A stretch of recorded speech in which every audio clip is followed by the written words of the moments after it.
다음 들려주는 노래를 3초간 듣고 정답을 맞춰보세요.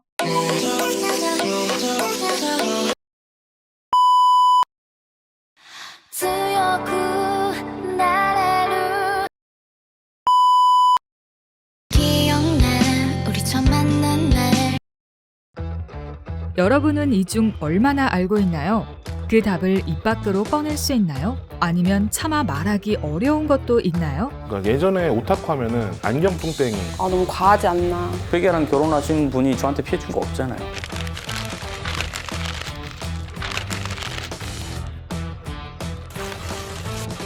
우리는 K-팝 덕후와 먹을 친구, 애니메이션 덕후를 만나 이야기를 나눴습니다. 안녕하세요. 저는 애니메이션 유튜브를 하고 있는 정크라고 하고요. 안녕하세요. 저는 팬더이고요. 다양한 장르를 같이 덕질하고 있는 사람입니다. 조혜진이라고 하고요. 아이돌이나 애니 이런 거 전혀 관심 없는 사람입니다. 엑소는 2013년부터 좋아했고 동생이 언니가 좋아할 것 같은 애들이 있다 하면서 으르렁 뮤비를 보여준 거예요. 그거를 보고 바로 누구지? 라고 검색을 하기 시작했죠. 근데 그 사람이 도경수였어요.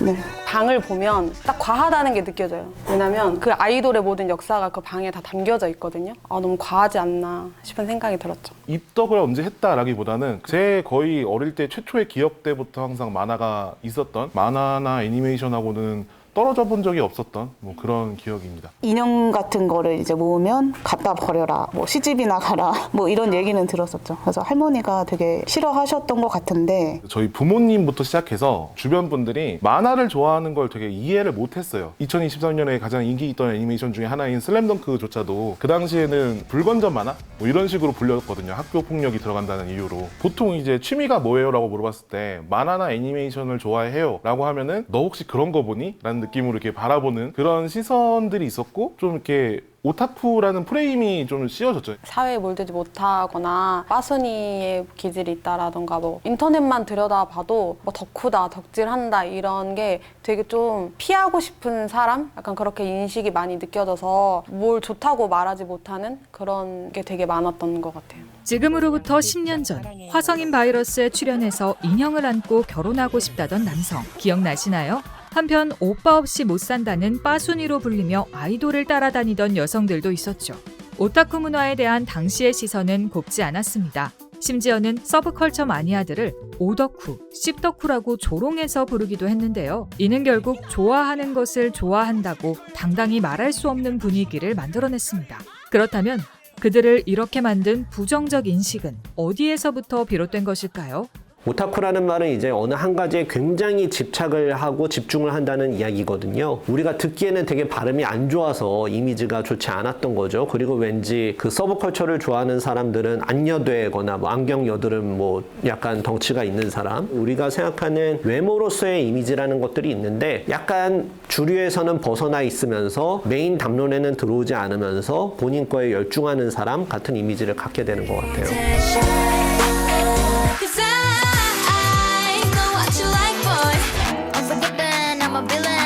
그동안 그 서브컬처라는 말이 한국에서는 주로 하위 문화라는 말로 번역이 되어 왔습니다. 한국에서의 서브컬처라는 게 본격적으로 붐을 일으키게 된 거는 1990년대인 것 같습니다. 1980년대에는 어찌됐든 대학에 굉장히 학생운동 같은 것들이 활발했던 시기이기도 했고, 그 다음에 우리 사회 전반적으로 개인보다는 공동체, 그 다음에 이념이라는 것들, 이런 것들이 굉장히 중요하게 작용을 했었던 것 같아요. 근데 이제 1990년대 들어오면서 자연스럽게 어떤 공동체보다는 개인, 그 다음에 개인의 욕망, 이런 것들이 좀 중요해졌던 것 같아요. 서브컬처를 즐겼던 세대를 이제 우리가 X세대라고 처음으로 알파벳을 붙인 첫 세대죠. 그 사람들이 이제 조금 더 자신의 욕망과 개인적인 것들에 눈을 뜨게 되면서 특히 일본의 서브컬처 같은 것들을 많이 수용하게 됐던 부분이 아닌가라고 생각을 합니다. 그리고 어떤 우리의 지금 아이돌 문화 같은 게 시스템화됐던 것도 90년대 후반인데, 그런 것들이 다 그런 어떤 시대적인 흐름 속에서 만들어진 게 아닌가 싶어요. 빠순이 혹은 공순이 이런 말로 못 배운 여자들이나 하는 일이라는 그 프레임이 이제 70년대에 딱 자리 잡기 시작했고, 조용필 씨를 시작으로 소방차, 박남정 이런 분들을 좋아하는 여성들이 오빠 부대라 불렸고, 젊고 무지하고 생각이 없이 스타를 추종하는 여성들을 가리키는 말로 사실 그 뭐 빠순이라든가 뭐 오빠 부대란 말이 쓰였고 2000년대 후반, 2010년대 초반까지 이제 이어졌던 거죠. 근데 그게 이제 팬덤이란 말이 된 게 강남스타일이 확 뜨니까 갑자기 이 케이팝이라는 게 빠순이들이나 좋아하는 음악에서 뭔가 한류의 대표 주자이자 자랑스러운 한국 문화로서의 인식이 이제 생긴 거죠. 팬덤이라는 조금 있어 보이는 영어로 포장을 하게 됐고 그것과 이제 팬덤 활동에 대한 이미지가 바뀌게 된 시기가 굉장히 겹치죠. 가장 최근에 들었던 아이돌 노래가 무엇인가요? 제가 진짜 몰라요. 아이돌 자체를 너무 모르는데 근데 거기에 노래가 무슨 쿠키 막 이런 게 나오는 거예요. 근데 가사가 너무 터무니가 없는 거예요. 들어야 된다라고 해서 들은 게 그 뉴진스 노래였어요. 최근에.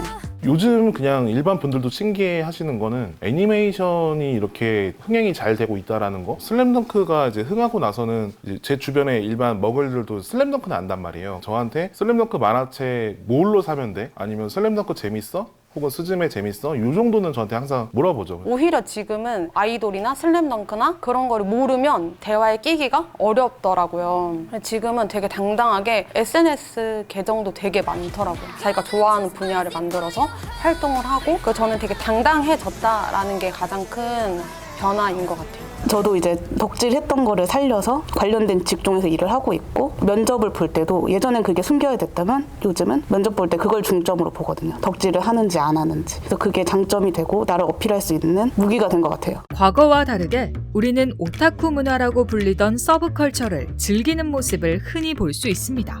이처럼 서브컬처에 대한 인식이 변화하게 된 이유는 무엇일까요? 코로나 이후로 많은 게 바뀌었죠. 집 밖에도 못 나가고 사람들이 집에서 뭘 즐기냐는 거죠. 그때 성장했던 게 이제 OTT 시장이었지 않습니까? 넷플릭스가 급증하고 이제 왓챠 TV가 한참 성장하고 콘텐츠 사업은 확실히 좀 커진 것 같습니다. 그리고 웹툰 시장도 커졌고 웹툰을 기반으로 한 콘텐츠 제작 사례도 늘어났고요. BL도 오면이 이미 대중문화로 좀 자리 잡고 있고 넷플릭스나 OTT 같은 거 보시면 무조건 나오죠. 최근에는 가상 아바타를 내세워 활동하는 버추얼 아이돌 그룹인 이세계 아이돌의 큰 흥행과 더불어 버추얼 유튜브를 운영하는 사람들도 많아졌습니다. 또한 과거 오타쿠 게임으로만 불렸던 서브컬처 게임이 이제는 글로벌 게임 시장을 선도하는 등 사회 전반에서 다양한 변화를 만들어내고 있습니다. 넥슨 게임즈의 블루 아카이브는 일본에서 매출 1위를 달성하며 서브컬처 게임 본고장에 결코 뒤지지 않는 경쟁력을 입증했습니다. 출시 한 달 만에 글로벌 매출만 1억 달러를 달성한 시프트업의 니케는 일본, 대만 등의 해외 시장에서도 막대한 인기를 누리고 있습니다. 이렇듯 코로나 이후로 소비층이 급격히 늘어난 서브컬처는 자연스럽게 산업 전체로 영역을 넓혀가고 있습니다. K-팝을 즐기는 방식 자체가 음악만 듣는 게 아니라 댄스 챌린지를 해서 내 뭐 소셜미디어에 올린다든가 아니면 유튜브를 통해서 반응 동영상이나 이런 거를 올린다든가 하는 게 너무 자연스럽게 되고 또 그냥 음악을 즐기는 걸 넘어서서 하나의 거대한 문화? 현상으로 이제 자리 잡은 것 같아요. 어떤 그런 팝업 스토어, 그거는 사실 뭐 패션이라던가 혹은 일반적인 다른 그 산업과도 연관이 된 거잖아요. 음악 산업을 넘어서서 K-팝이 대중문화 혹은 문화산업 전반을 아우르는 하나의 큰 스타일로 자리를 했고 그 결과 패션의 유행이라던가 다른 것의 흐름을 선도할 정도의 큰 역할을 하게 됐다고 생각합니다. 와, 사랑하는 여러분, 동양소입니다. 안녕하세요. 저는 유튜브에서 애니메이션 리뷰랑 서브컬처 관련 콘텐츠를 하고 있는 동양소라고 합니다. 반갑습니다. 네, 안녕하세요. 저는 세븐틴이라는 아이돌 그룹의 데뷔 때부터 쭉 팬으로서 활동하고 있는 브리라고 합니다. 처음에는 그냥 단순히 제가 좋아하는 그 애니메이션을 보고 느꼈던 감정들 같은 거를 다른 분들도 좀 알아줬으면 좋겠다라는 생각에서 시작된 채널이에요. 또 이제 애니메이션 오타쿠에 대한 인식 자체가 또 선입견이 있다 보니까 애니메이션도 이렇게 좋은 작품이 많다라는 거를 좀 소개시켜 드리기 위해서 시작했던 채널이고, 진짜 거짓말 안 하고 제가 보려고.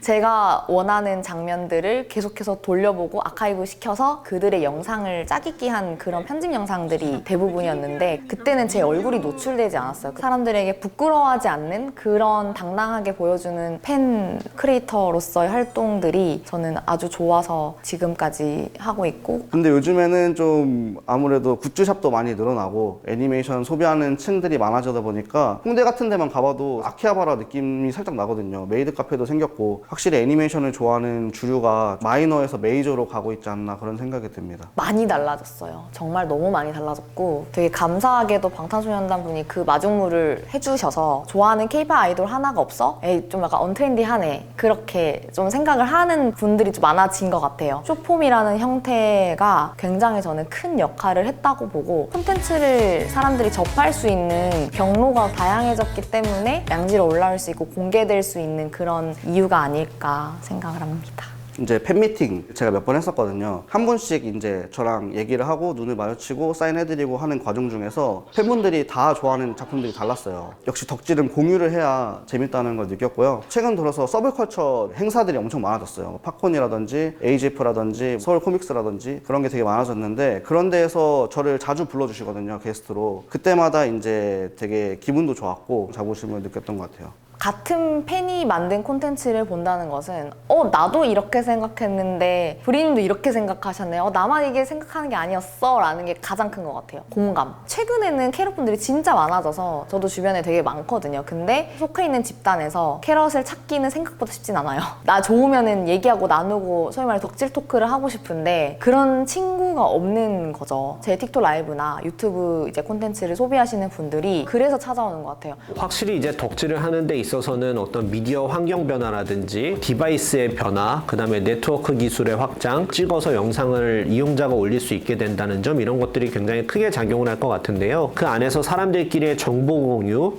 커뮤니티의 형성, 이런 것들이 덕후 문화를 형성하는 데 있어서는 필수적인 요소인 것 같거든요. 직접 이제 본인들이 관련된 콘텐츠를 만들고 나도 비슷한 거를 찍어서 올릴 수 있게 되고, 이런 부분들이 지금에 와서는 어떤 기존에 있었던 서브컬처 향유 문화, 덕후 문화와는 구분짓는 제일 큰 차이가 되는 게 아닌가라고 생각을 하고 있습니다.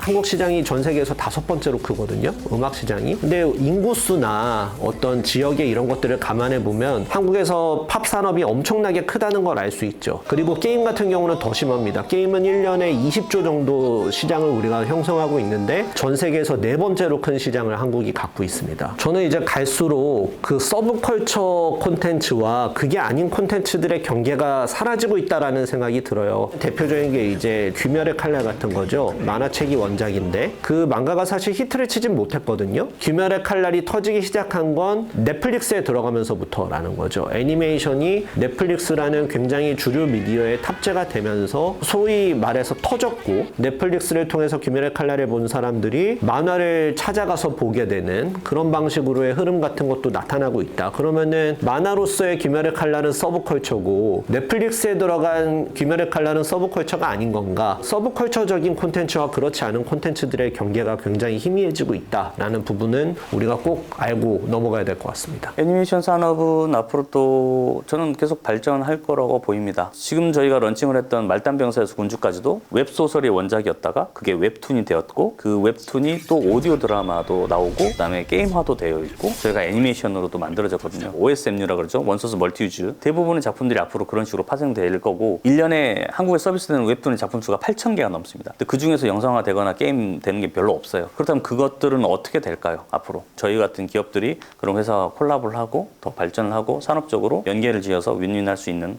그런 산업 환경을 만들어내지 않을까, 그렇게 생각해 봅니다. 이게 이제 음악 산업을 넘어서서 큰 하나의 흐름이 되다 보니까 다양한 산업에서 K-팝을 이용해서 자기의 어떤 비즈니스를 키우려고 하는 그러한 그 흐름이 이제 대세가 된 것 같고, K-팝 자체가 돈벌이가 되는 걸 넘어서서 K-팝이랑 엮이면 그게 하나의 어떤 중요한 문화적인 상징이 될 수 있다는 부분이 큰 것 같아요. 예전에 팬 커뮤니티라는 거는 다음 카페나 아니면은 우리 트위터나 이런 것들을 통해서 주로 팬들이 만들어 놓는 것들이 많았어요. 근데 최근에 팬 플랫폼이라는 거는 엔터테인먼트사가 ICT 기업과 이제 연계가 돼서 만든 다음에 그것들을 통해서 굉장히 배타적으로 콘텐츠, 공지사항 이런 것들을 다 일방적으로 준다는 거죠. 산업이 만들어지는 거 안에서 우리가 놀게 되는 부분은 틀림없이 있다.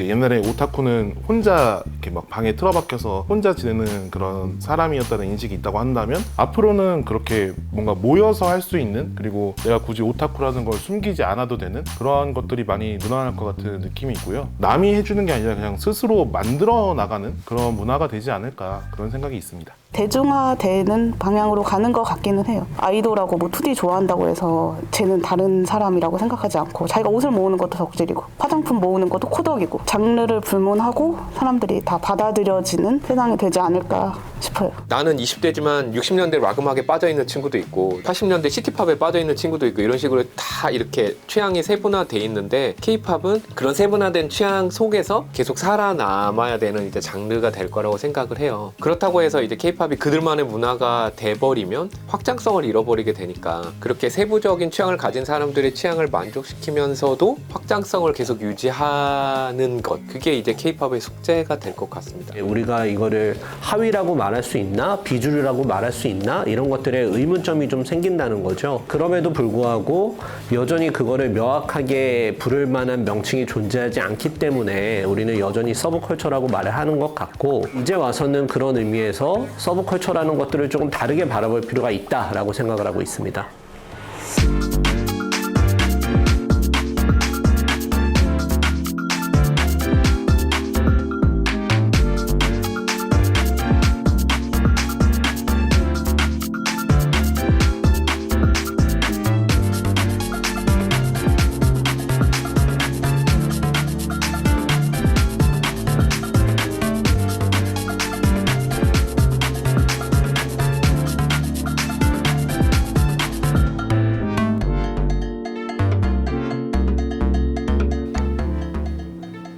운동팀장 19학번 강현수입니다.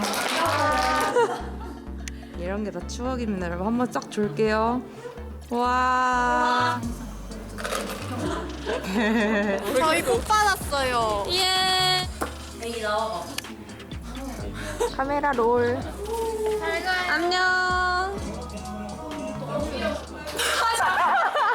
야, 난 취했어, 얘들아. 오늘 뭐하지? 아, 다큐팀! 너무 미쳤다!